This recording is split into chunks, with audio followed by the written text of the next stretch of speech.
Hey everyone, welcome back to money matter. Shubham this side से भी registered research analyst. इस video में बात करने वाले हैं ऐसी कंपनीज जहां पे प्रमोटर्स लगातार बाइंग कर रहे हैं। लेकिन ध्यान रखिएगा, लोग ये सोचते हैं कि जिन कंपनीज के बारे में मैं बात कर रहा हूं वो मेरे स्टॉक सिलेक्शन है। बिल्कुल गलत, ये मेरे स्टॉक सिलेक्शन नहीं है, ये मेरी वॉच लिस्ट है। और मैं इससे आपको ये सिखा रहा हूं कि मैं इस टाइप की कंपनीज को कैसे देखता हूं, किस तरीके से एनालाइज करता हूं और कब मेरा एक्शन पॉइंट होता है। ये सिर्फ एक वॉच लिस्ट है। वॉच लिस्ट बनना एक्शन पॉइंट नहीं होता।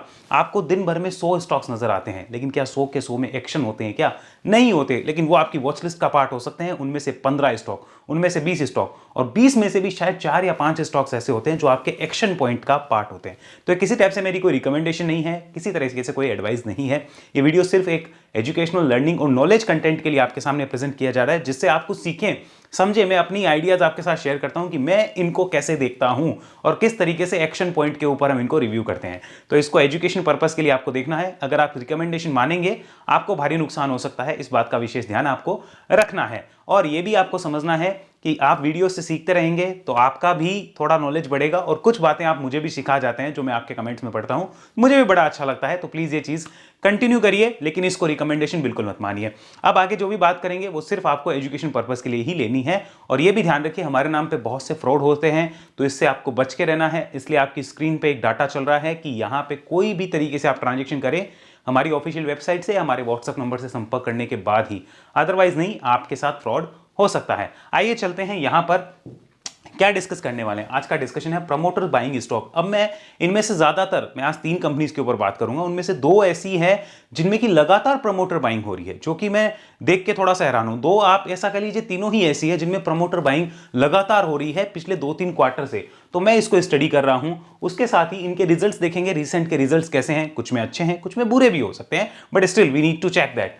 टेक्निकल सेटअप का अप ट्रेंड जो है वो कब बनेगा, वो हमें चेक करना है। उसके बाद हमारी वॉच लिस्ट का ये पार्ट होंगे, और वॉच लिस्ट का पार्ट होने के साथ ही ब्रोकर के पास जो हमारा अकाउंट है, जहां पे हम फ्री में वॉच लिस्ट क्रिएट करते हैं, वहां पे प्राइस अलर्ट लग सकते हैं, वहां अपडेट अलर्ट नहीं लगते। उसके लिए आपको पेड सब्सक्रिप्शन होता है एक मार्केट वॉच का, वो आप लेना चाहें तो कोड में नीचे दे दूंगा कमेंट में, और डिस्क्रिप्शन में मिल जाएगा। नहीं लेना चाहें कोई बड़ी बात नहीं है। उसकी अपडेट आपको व्हाट्सएप अलर्ट में मिलती है कि कौन सा स्टॉक में रिजल्ट का अपडेट या सीईओ चेंज का कुछ भी अपडेट होता है जो कंपनी एक्सचेंज के साथ फाइलिंग करती है, तो आपको मिल जाता है। आइए बिना समय गंवाए बिना सबसे पहले चलते हैं पहली कंपनी के ऊपर। The first name in this list of educational video is Harsha engineers limited. इसको आप देख सकते हैं, ये पिछले क्वार्टर में भी मेरी वॉच लिस्ट में था, बट एक्चुअल में इसमें ट्रिगर नहीं हुआ, तो अभी तक वॉच लिस्ट में ही पड़ा है, अलर्ट अभी तक आया नहीं था। आइए चेक करते हैं हर्षा इंजीनियर्स। कंपनी करती क्या है मैं आपको बता दूं। कंपनी अपने जो प्रेसिशन बैच है उसके अंदर इंडियन मार्केट में 50 से 60% का मार्केट शेयर जो है वो अपने पास रखती है। आइए फाइनेंशियल्स पे चलते हैं। सॉरी, यहां पे हम सबसे पहले ये देखेंगे कि कंपनी का मार्केट कैप लगभग 3600 करोड़ के आसपास का है, यानी कोई बहुत बड़ी कंपनी नहीं है। यहां पे ईपीएस 9 रुपए 10 रुपए का, प्रमोटर होल्डिंग काफी स्ट्रॉन्ग है, 75%, जितनी मैक्सिमम लिमिट है उतनी प्रमोटर होल्डिंग है। यहां पे पी रेशियो 37 का है। रिटर्न ऑन इक्विटी और कैपिटल एम्प्लॉयड को देखते हुए ऐसा लगता है कि कंपनी को ऑलरेडी प्रीमियम मिला हुआ है, लेकिन स्टिल ध्यान रखिए अभी भी अप ट्रेंड है कि नहीं है, वो हम टेक्निकल पे चेक करेंगे।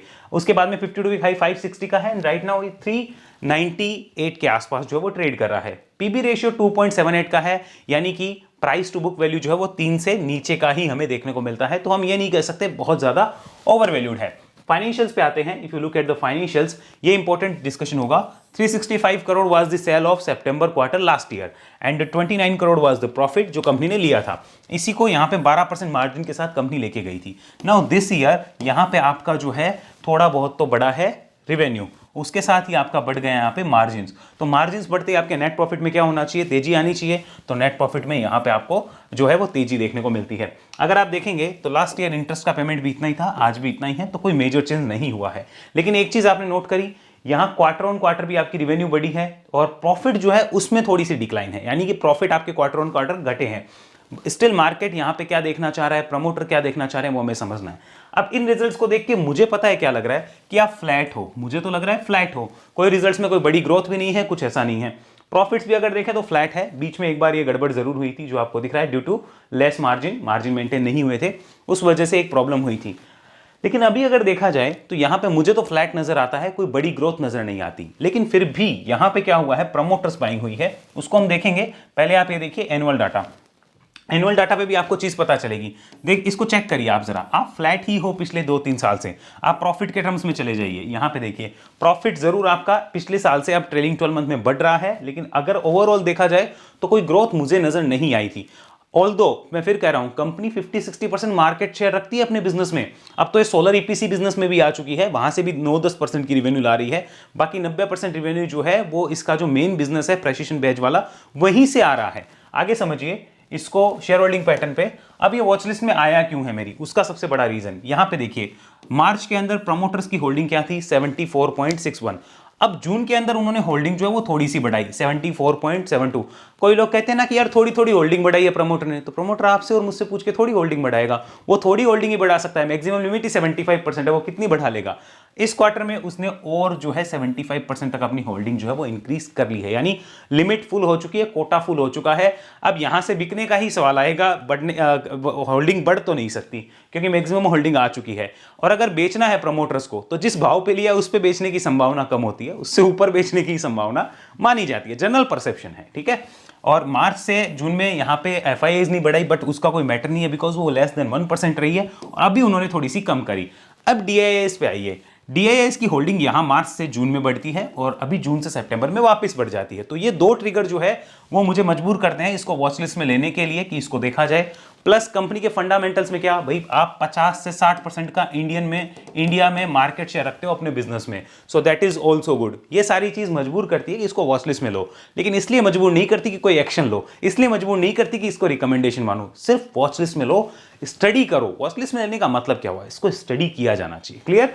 तो ये चीज हमें क्लियर हो जाती है। अब आते हैं एक बार पब्लिक रिटेल की होल्डिंग पे, तो रिटेल्स के पास कुछ खास होल्डिंग है नहीं और ना रिटेल का ज्यादा इंटरेस्ट है, less than 1 lakh number of share holder हैं जो इस कंपनी में इंटरेस्ट रखते हैं, यानी this is not a public popular stock.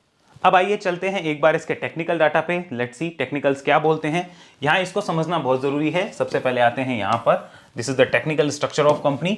अगर आप में से बहुत से लोगों को याद होगा तो लास्ट हमारा जो क्वार्टर था जून का, उसके बाद भी मैंने इस पे वीडियो डाला था, हमने बात करी थी कि इस जोन के ऊपर इसको देखेंगे, और हमारी बात लगभग यहां कहीं हुई थी जुलाई के बाद में।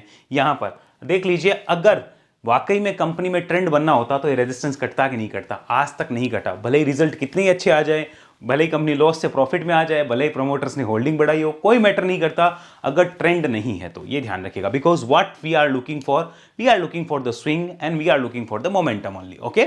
या ट्रेंड के लिए देखो अलग अलग टाइप के ट्रेडर्स होते हैं, यहां पर इस टाइप के लोग जो होते हैं, ऐसे चार्ट जो होते हैं जहां गिरावट हो चुकी है, गिरावट के बाद में बेस बन चुका है, बेस के बाद में अगर उसका ब्रेकआउट होता है तो स्विंग वाले भी आते हैं, फ्रेश इन्वेस्टिंग वाले भी बुल्स आते हैं वहां पे, और फ्रेश मोमेंटम राइडिंग या ट्रेंड राइडिंग करने वाले भी आते हैं। सो सबके लिए इस टाइप के चार्ट जो वो बढ़िया लगते हैं। मंथली आते हैं सबसे पहले। सो आफ्टर लिस्टिंग, ये देखो आईपीओ आया था, लिस्टिंग हुई, लिस्टिंग के बाद में क्या हुआ वो समझ लीजिए।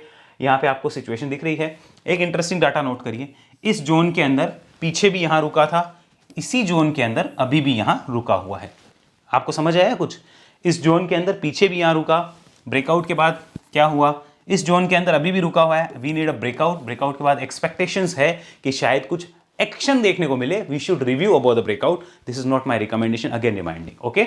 सो ये इसको में ध्यान रखना है। हमें क्या पता चली, एक चीज पता चली कि आप लोगों ने एक गिरावट कर दी, गिरावट के बाद में आपने एक बेस भी बना लिया। अब सिंपल सी बात है, यहां पर हमारे पास पॉजिटिव ट्रिगर क्या, कंपनी के फंडामेंटल अच्छे, कंपनी का प्रमोटर जो है वो कंपनी को शेयर्स जो है वो बाय कर रहा है लगातार, अच्छी बात है, डीआईआईज बाय कर रहे हैं, अच्छी बात है, रिजल्ट्स फ्लैट हैं, रिजल्ट्स क्या है, फ्लैट है। देखो अब चीज समझो, यहां पे मैंने लिखा फंडा, आप चीजों को समझो, मैं स्टडी कैसे कर रहा हूं वो आपको सिखा रहा हूं, ठीक है।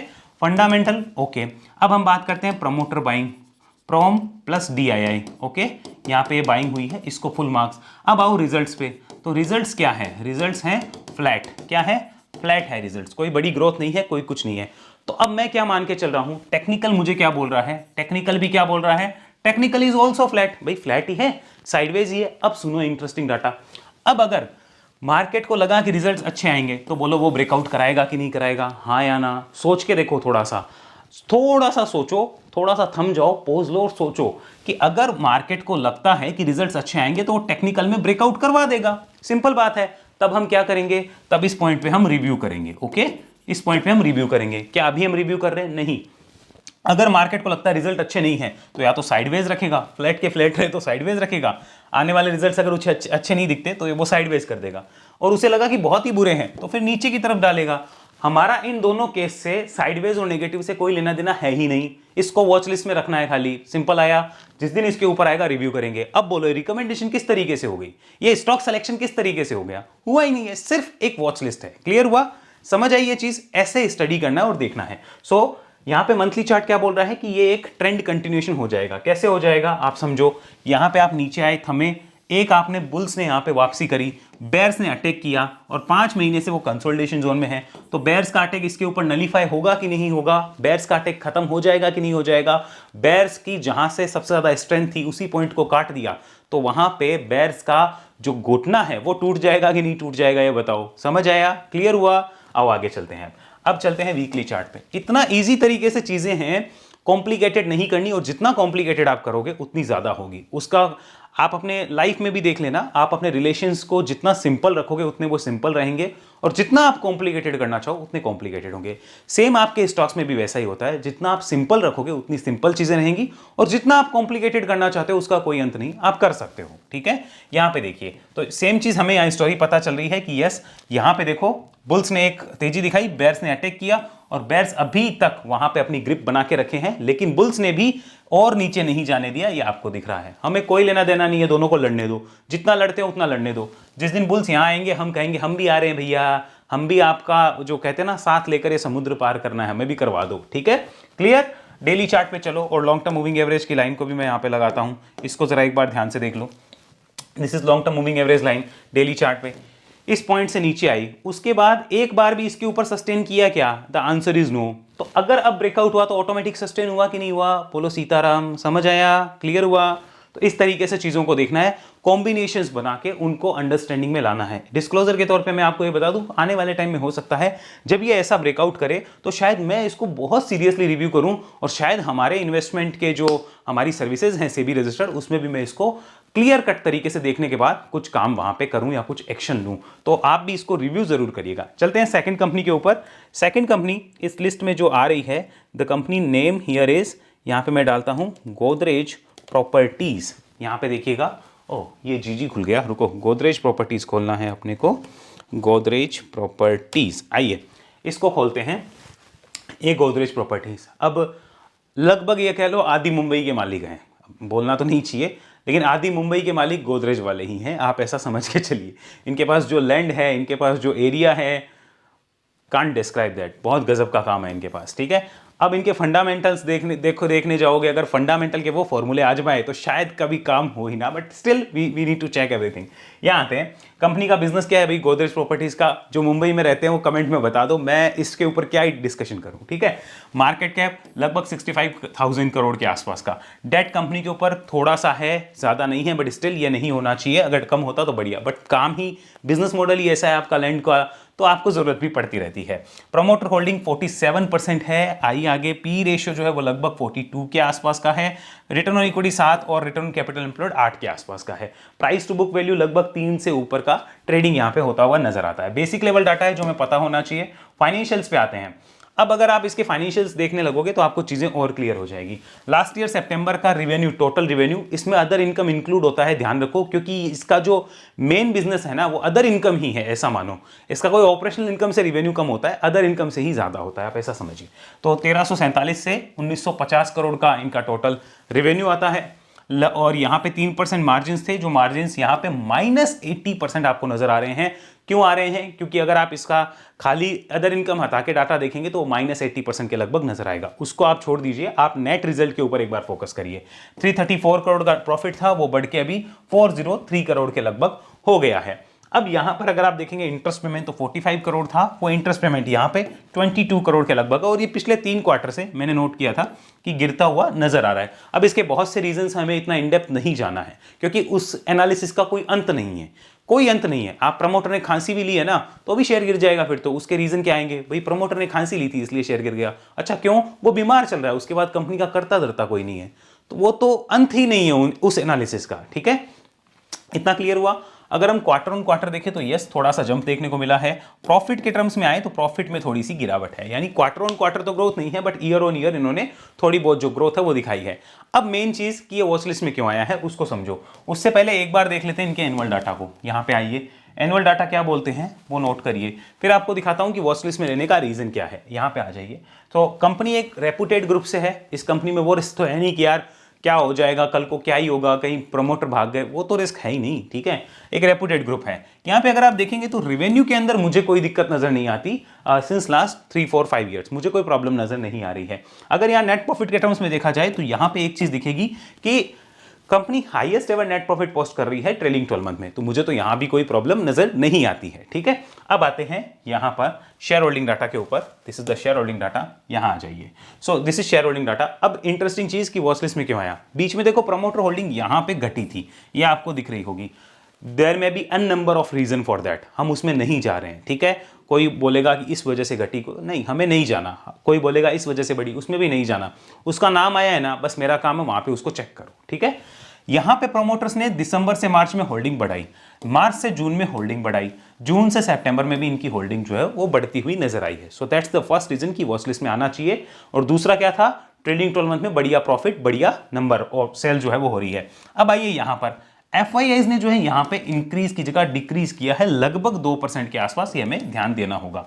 अब डीआईआईज को देखिए, डीआईआईज ने यहां पे इंक्रीज किया है, 3 में से 2 बड़े प्लेयर ने इंक्रीज किया और प्रोमोटर तो लगातार इंक्रीज करे जा रहे हैं। आगे समझिए, पब्लिक के पास है क्या कि कोई बोलता है पब्लिक को चूना लग जाएगा, पब्लिक को फंसा दिया जाएगा, पब्लिक को उल्लू बना दिया जाएगा, तो उस पब्लिक के पास है क्या, पब्लिक के पास है लेस देन 10%, 6-7% की होल्डिंग है, टोटल है ही नहीं। और नंबर ऑफ शेयर होल्डर वो भी 2 लाख से कम है, तो कोई बहुत पॉपुलर स्टॉक तो ये नहीं है। ऑल्दो 2 लाख कम नहीं होते हैं, बट कोई बहुत पॉपुलर स्टॉक ये नहीं है, ये हमें ध्यान रखना होगा। इतना क्लियर है। टेक्निकल स्ट्रक्चर पे चलते हैं, यहां पे आते हैं, इसको देखते हैं एक बार। और मुझे लगता है कि ये जो गोदरेज प्रॉपर्टीज है, ये आप मान के चलो यहां पे वो सर्वाइवल वाला जो प्रॉब्लम होता है ना किसी कंपनी के, वो वाला problem I don't think companies face करेगी, but still we need to check the trend. ऐसी कंपनीज में जैसा कि मैं आपको कह रहा हूं, सर्वाइवल रिस्क तो नहीं होता है, सर्वाइवल का वैसे इतना रिस्क नहीं होता है। यहाँ पे मंथली चार्ट पे चलते हैं और टेक्निकल देखते हैं। आप में से बहुत से लोग जो हमें पहले से नहीं जानते, जिन्होंने पहले नहीं देखा, मैंने एक एनालिसिस भी प्रेजेंट करी थी कि गोदरेज प्रॉपर्टी एक ऐसा शेयर है जो अपने हाई से लगभग 40% से 60% जब भी टूटता है, वहां इन्वेस्टर्स ने इसको देखा है। इसके एग्जांपल्स आप पीछे की इस जर्नी में उठा सकते हैं। देखिए, जब 40 से 60% के बीच में टूटा, तो जिन भी इन्वेस्टर्स ने वहां पे कोई एक्यूमुलेशन टाइप की स्ट्रेटेजी रखी होगी, उन्होंने आने वाले 2-3 साल में क्या किया वो आप देख सकते हैं। Again you can see in 2018 49%, again in 2020 57%, again 61%। और यहां पर मैंने अब हमारे channel the bull run stocks पे जब मैं इन्वेस्टमेंट वाले वीडियोस वहां पे डालता था, तब मैंने आपके साथ शेयर भी किया था कि दिस इज द टाइम जब इसे देखा जाना चाहिए। रिकमेंडेशन तो मैं आज भी नहीं दूंगा, रिकमेंडेशन तो मैं पहले भी नहीं देता था। अभी आइए यहां पर आते हैं और एक बार इसको यहां पे मैं आपको दिखाता हूं एक्चुअल में जो करेक्शन हुआ है वो कितना हुआ है। Yes, come here. ये जो करेक्शन है ये एक्चुअली यहां से शुरू हुआ है लगभग, और ये हो चुका है, oh sorry just a second, ये यहां से करेक्शन हुआ है लगभग आप कह लीजिए 40% से ऊपर, 43-44% का करेक्शन अभी तक हो चुका है। तो 43-44 करेक्शन के बाद में एक बार मेरा सिर्फ इतना ही कहना है कि देखा जाना चाहिए, जब चीजें सुधरती हुई नजर आए तो हम देख सकते हैं उसको। तो ये इसका जनरल ट्रेंड रहा है, बट वी कांट से कि बॉटम यही है, उसके लिए हमें टेक्निकल पूरा एनालिसिस करना होगा, तो जो अभी हम करने वाले हैं। आइए चलते हैं, एक बार इन सब को हाइड करते हैं। यस, ये हमने हाइड किया। मंथली चार्ट है। गिरावट के बाद में क्या हो रहा है भाई, एक बार आप रुके हुए हो। कहां पर रुके हुए हो आप? इस रेजिस्टेंस जोन से बार बार रिवर्स कर रहे हो, जो कि आपको दिख रहा है, ठीक है। यही रेजिस्टेंस जोन पहले क्या था, पहले यही रेजिस्टेंस जोन सपोर्ट जोन था, जो आपको यहां पे नजर आ रहा है। ये पहले यहां सपोर्ट था, अब ये रेजिस्टेंस है। फर्दर ट्रेंड के लिए हमें इस रेजिस्टेंस जोन को काटना होगा, दैट इज वेरी क्लियर। तो भाई अब मुझे क्या पता चला, प्रमोटर बाय करे या ना करे। बाय किया है, अच्छी बात है, रिजल्ट्स कैसे भी हो, ट्रेलिंग 12 मंथ में हाईएस्ट एवर कंपनी का रेवेन्यू है, हाईएस्ट एवर कंपनी का प्रॉफिट है। बट मेरे लिए तो ट्रेंड जरूरी, मेरे लिए तो ट्रेंड जरूरी है ना। मैं मान के चलता हूं कि अगर वाकई में बड़े प्लेयर्स को पसंद आ रहा है, बुल्स को, किसको, बुल्स को, जो कि कंपनी की चाल बनाते हैं, अगर उनको पसंद आ रहा है तो इसके ऊपर रिव्यू करवा देना भाई, मुझे क्या दिक्कत है, इसके ऊपर रिव्यू करेंगे। अगर उनको पसंद नहीं आ रहा तो या तो साइडवेज रख लो या नीचे रख लो, मुझे क्या लेना देना है उसमें, मेरे तो कोई फर्क पड़ने वाला है नहीं। मुझे तो इस पॉइंट के ऊपर इसको चेक करना है, बस दैट्स माई ड्यूटी। तब तक कुछ नहीं, उससे पहले मैंने एनालिसिस अपनी कंप्लीट करके रख देनी है। समझ आया? तो ये मंथली चार्ट हमारे सामने सिचुएशन बोल रहा है। अगर ये सपोर्ट टूटता है जहां पे 3 से 5 बार सपोर्ट लिया है, तो फिर फर्दर जो है यहां पर बेयर्स की ग्रिप स्ट्रांग हो सकती है, उसका हमें ध्यान रखना होगा। यहाँ पे वीकली चार्ट पे आते हैं। वीकली चार्ट हमें क्या बोल रहा है, एक बार इसको हम हाइड कर देते हैं यहाँ पे। यस, सब चीज़ों को हाइड किया। यस, तो वीकली चार्ट भी एक चीज़ साफ साफ बोल रहा है, यहाँ मल्टीपल टाइम सपोर्ट लिया है। इसका मतलब ये नहीं है कि यहीं से ट्रेंड बनेगा, नो, मल्टीपल टाइम सपोर्ट लिया है, लेकिन ट्रेंड के लिए हमें ये चेक करना पड़ेगा वीकली चार्ट क्या बोल रहा है। वीकली चार्ट बोल रहा है आप इस रेजिस्टेंस जोन के ऊपर आ जाओ तो भी ट्रेंड की शुरुआत हो सकती है, आपको इसकी जरूरत नहीं है। देखो वीकली चार्ट क्या बोल रहा है कि आप इसके ऊपर आओ तो भी शायद एक बार रिव्यू किया जा सकता है। तो वीकली ने हमें एक अलग पॉइंट दे दिया, क्यों? क्योंकि यहां पे मल्टीपल प्राइस एक्शन हो चुके हैं, सो हमें इसको रेस्पेक्ट देनी होगी। एंड ये आफ्टर रिजल्ट हमारे सामने है, रिजल्ट्स अनाउंस होने के बाद में एक जो टॉप लगा है इसको काटेगा तो हम मानेंगे कि शायद बुल्स को कुछ आगे दिख रहा है। क्लियर? तो इसको चेक किया जा सकता है। अब चलते हैं डेली चार्ट पे और साथ में यहाँ पे हम लगा देते हैं लॉन्ग टर्म मूविंग एवरेज का line. So if we check the long term moving average line, you can also see कि गिरावट के बाद कभी भी उसके ऊपर सस्टेन नहीं कर पाया है अच्छे तरीके से। सो अगर अब उसके ऊपर जाता है तो यहाँ पे सस्टेनेबल मॉडल हो ही जाएगा। अब ये भी हमें एक पॉइंट दे रहा है, इस पॉइंट की बजाय ये जो पॉइंट है इस पे प्राइस एक्शन सॉलिड है। ओके, तो इस पॉइंट के ऊपर रिव्यू किया जा सकता है। आप ऐसा मान सकते हो इस जोन में कहीं भी आए ये वाला जोन, तो इसको देखा जाना चाहिए फिर से कि चीजें क्या हो रही है। फिर जो नीचे बॉटम लगा होगा that should be the trend support. किसका सपोर्ट? ये शॉर्ट टर्म ट्रेंड का एक सपोर्ट होगा। बोलो इतना समझ आया? इतना क्लियर हुआ? इजी चीज है। हम फ्यूचर प्रोजेक्शन पहले से करके चल रहे हैं संभावनाओं के ऊपर। दूसरी संभावना क्या है? ये ब्रेकआउट हो ही ना, स्टॉक आने वाले 2-4-5 महीने और इसमें गुजार दे, हमें क्या लेना देना, पड़ा रहने तो अपने क्या, अपने कोई एक्शन वाला काम तो हुआ ही नहीं। तीसरी संभावना यहाँ से और नीचे जाए, हमें क्या लेना देना, हमारा काम ही नहीं है, हमने ना लिया ना बेचा ना कुछ और, हमारा काम ही इस पॉइंट के ऊपर रिव्यू है। समझ आ रही है इतनी चीज? तो ये रिकमेंडेशन हुई या आपके लिए एक सीख हुई कि आपको कुछ सीखने को मिला? समझ आया?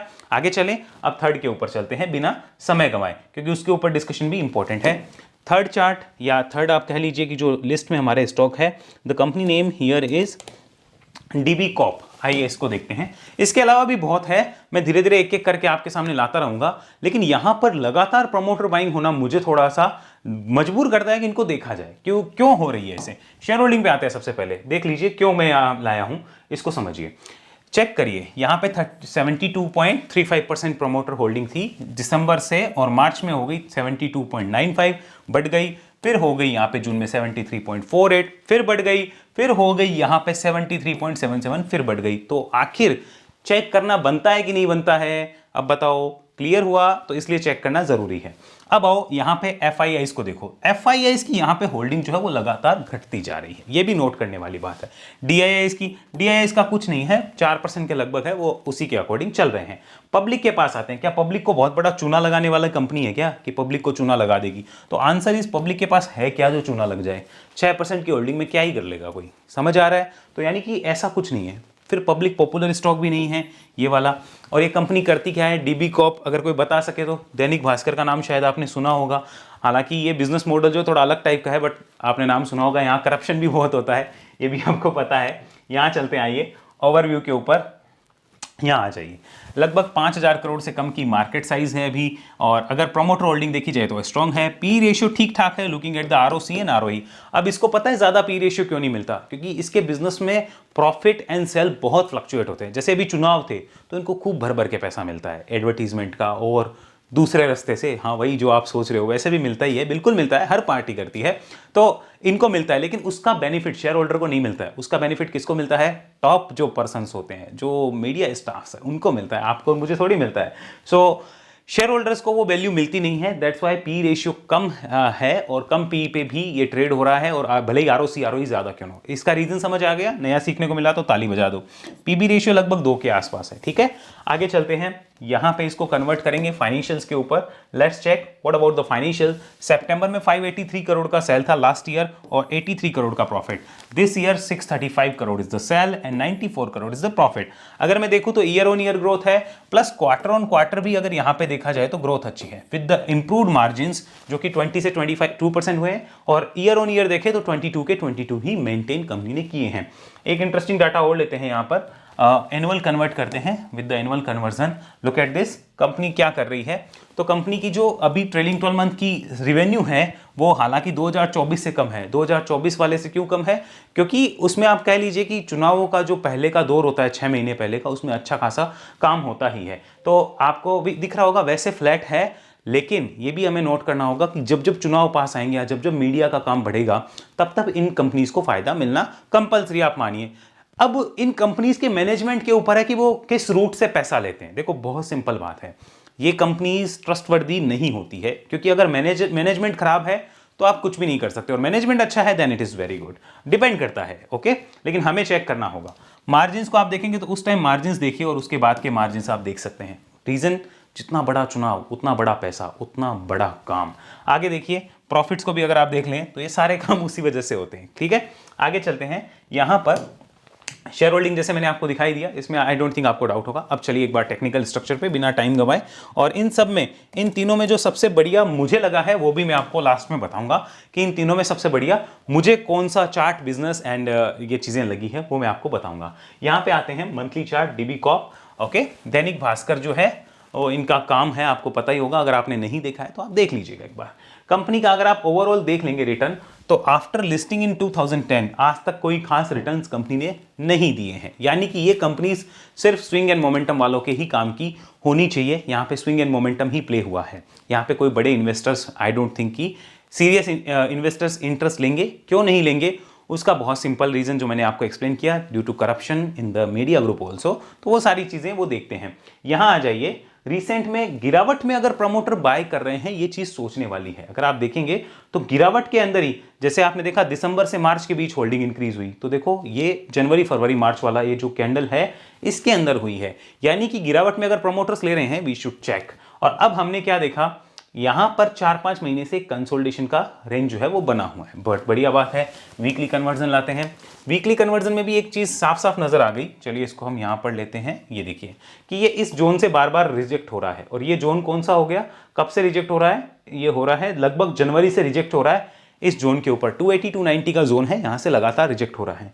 अभी क्या है 261। रिजल्ट आने के बाद क्या हुआ, शायद ये कैंडल रिजल्ट के बाद की है, I don't care about that. मुझे सिर्फ इतना मतलब है कि अब आप जो है पहले जिस लेवल को आपने सपोर्ट बना रखा था, ये वाला जोन, इस जोन के ऊपर अब आप आओ, फिर मैं बात करूंगा आपसे। ठीक है, इसके ऊपर आओ फिर मैं बात करूंगा। लेकिन ये किसके काम का हुआ, जो स्विंग ट्रेंड उसको देखते हैं उसके काम का। ये उनके काम का कभी नहीं होगा जो बुल्स इन्वेस्टिंग की तरफ ज्यादा फोकस रहते हैं। आई डोंट थिंक वो इसे देखेंगे। मैं हूं तो मैं इन्वेस्टिंग पर्पज से कभी ना देखूं, मैं सिर्फ आपको एक एजुकेशन कंटेंट के लिए चीजें बता रहा हूं। सो इस रेजिस्टेंस जोन के ऊपर रिव्यू करना है, तब तक कुछ नहीं है। घोड़ा घास चरे या ना चरे हमें कोई लेना देना नहीं है। घोड़ा इसके ऊपर आएगा तो समझना कि वो रेस में दौड़ने वाला है, तब उसके ऊपर हमें कुछ एक्शन लेना है या उसके अकॉर्डिंग हमें उसको देखना है। यहां पे डेली चार्ट पे एक बार long term moving average line, इसको भी देखते हैं। So as we can see कि इसके ऊपर सस्टेन नहीं कर पा रही है, इस रेजिस्टेंस को काटेगी। So there will be some chances कि bulls are back and we should check that again. Clear हुआ इतना, इसमें कोई डाउट आपको नहीं होना चाहिए। अब तीनों में मैं आपको बता देता हूं कि मेरी प्रायोरिटी लिस्ट कैसे रहेगी, उसको मैं आपको समझा देता हूं। मेरी वॉच लिस्ट में सबसे नंबर 1 पे प्रायोरिटी पे मेरा रहेगा हर्षा। ओके, जो मैंने आपको वीडियो में सीरीज दी है सेम वैसे ही है प्रायोरिटी। नंबर 2 पे रहेगा गोदरेज। ओके, नंबर 3 पे रहेगा यहाँ पे डीबी। ठीक है, चांसेस आर वेरी हाई कि मैं हर्षा को बहुत सीरियसली देखूंगा, गोदरेज को भी थोड़ा सीरियसली देखूंगा। इसको शायद मैं खाली स्विंग सीरीज की जो वॉच लिस्ट है उसी में रखूंगा। इन दोनों को मैं स्विंग और इन्वेस्टिंग दोनों वॉच लिस्ट में ऐड कर सकता हूं, बट इसको खाली मैं स्विंग की वॉच लिस्ट में ही ऐड करूंगा। ध्यान रखिएगा, वॉच लिस्ट बोला है मैंने, रिकमेंडेशन नहीं बोला है। अगर आप रिकमेंडेशन मान लेंगे, हाथ जोड़ के कहता हूं नुकसान हो जाएगा, क्योंकि आप समझो चीज़ों को कि ये सिर्फ वॉच लिस्ट है। प्लीज सिर्फ वॉच लिस्ट है। अभी जब रिकमेंडेशन चाहिए तो आइए ना, सेबी रजिस्टर्ड सर्विसेज है, वहां बात करेंगे, देखते हैं आपका कितना पेशेंस है कितना नहीं, वहां पे सब कुछ टेस्ट होगा, तो वहां सारी चीजें डिस्कस होगी। उम्मीद होगी वीडियो अच्छा लगा है, लाइक शेयर सब्सक्राइब जरूर करिएगा।